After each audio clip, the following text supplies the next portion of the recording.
Today on Cook and Gobble videos, I'm going to make a small rib roast. Very often you'll hear it referred to as prime rib roast. Technically speaking, only a prime cut of beef can be a prime rib roast. So technically this is a choice rib roast, but nearly everybody just refers to them as a prime rib roast. So we'll kind of refer to it both ways, as prime and choice. First off, what this is over the summer, every time I grilled a steak or a roast or whatever, or even made one in the oven, after I would cook it, I would let the roast or the steak sit on the plate and rest for a while before I would eat it. And always some juice is going to leak out of the steak and remain on the plate. So I would pour that off into a container and put it in a plastic container and freeze it. This is part of that. And what that is, obviously, is it's concentrated, super intensely flavorful beef juice. And I'm going to use this to make a really rich and scrumptiously flavorful au jus for the rib roast. This is just under a 5 pound. It's a small rib roast, fairly small. It's just under 5 pounds. I trim the excess fat off. Some people like to leave it on there. It's personal choice for you. I am older now and try to remove as much of the bad stuff, the fat, as I can, while leaving some on there for flavor. So we'll commence with the festivities here. First, I'm going to give it a nice little bath of some Worcestershire sauce here.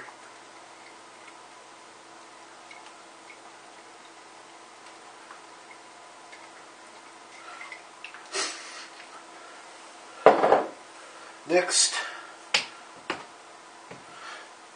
we've got, again, some of my favorite seasonings for not just for beef, but for pork, chicken, turkey, lamb, fish, basically any kind of meat you like.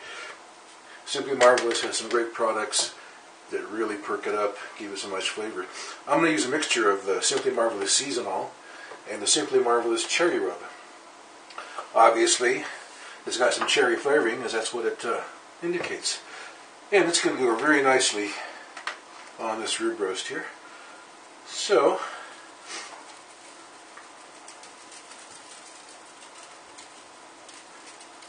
just give it a generous sprinkle. You can do one more little thing here. Going to give it a light spray of olive oil just to help seal the spices and make them moist so they cling to it better.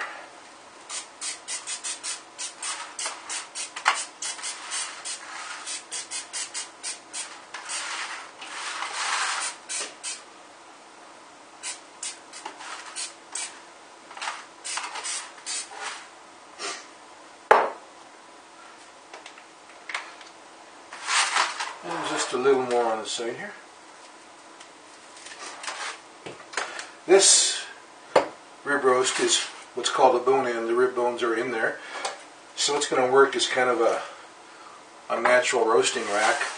I can just leave it in there like that in the ribs. If there were no ribs, if it was just the boneless, you could just put it in there flat if you want to. It's not a big deal. It's just, again, personal choice. Or you could put a little rack in there to put the meat on there. Or you could put some carrots and potatoes in there on the bottom, onions, put the meat on top of that. There's a variety of ways to do it. Just whatever sounds good to you, go for it. You're the one eating it, so make it the way that you like best. The oven has been preheated at 300 degrees Fahrenheit, and I'm going to put the meat probe right in the center, being careful to avoid the bone.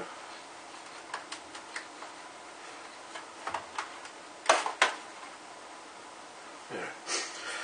And I'm going to roast it at 300 degrees until it hits 125 degrees internally. And that should be ready to go.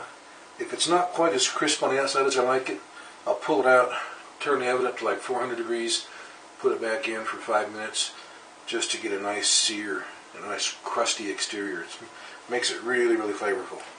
So now, this is the easy part. The hard part now is waiting for it to be done. At least for me it is. For you it's just going to be a few seconds. But into the oven it goes.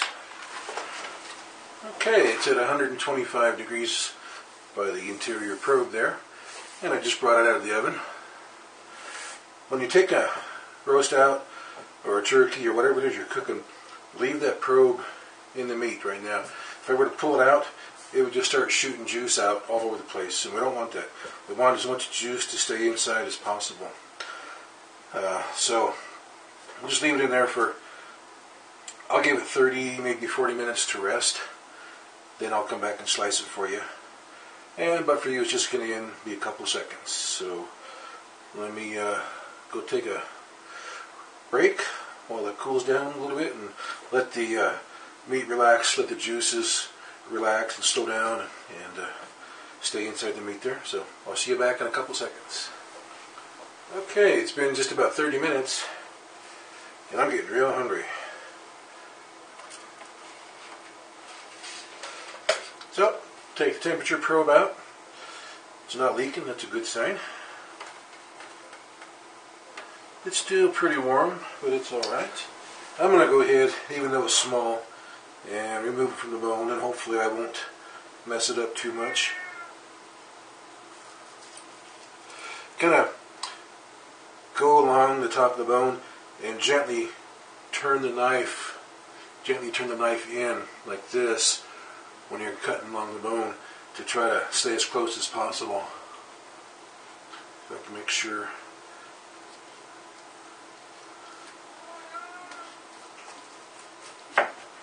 There. They came out pretty nice.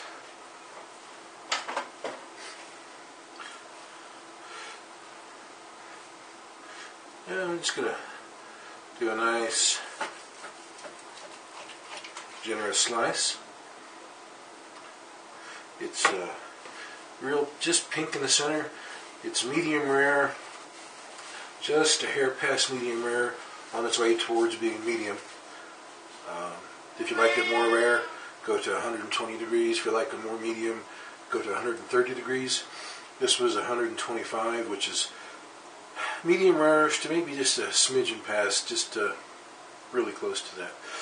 But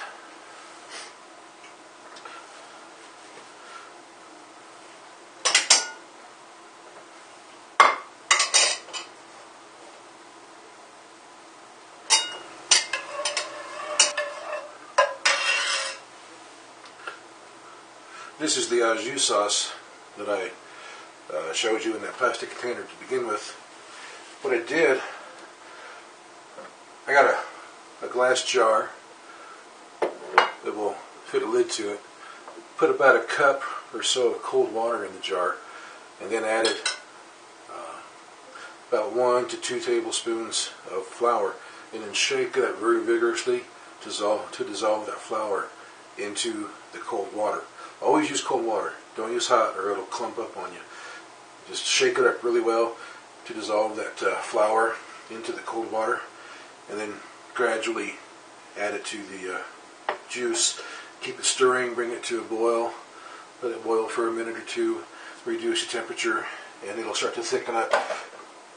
I wanted this to be thicker than an au jus, which is basically like water. It's just very, very thin. But I didn't want it to stick as a gravy so that it would puddle up on the meat.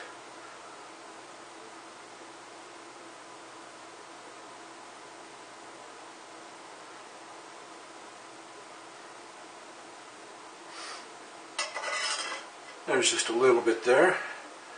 It clings real well to the meat, but it doesn't puddle up like a gravy, like a thick gravy would. So, let's take a look at it for a second.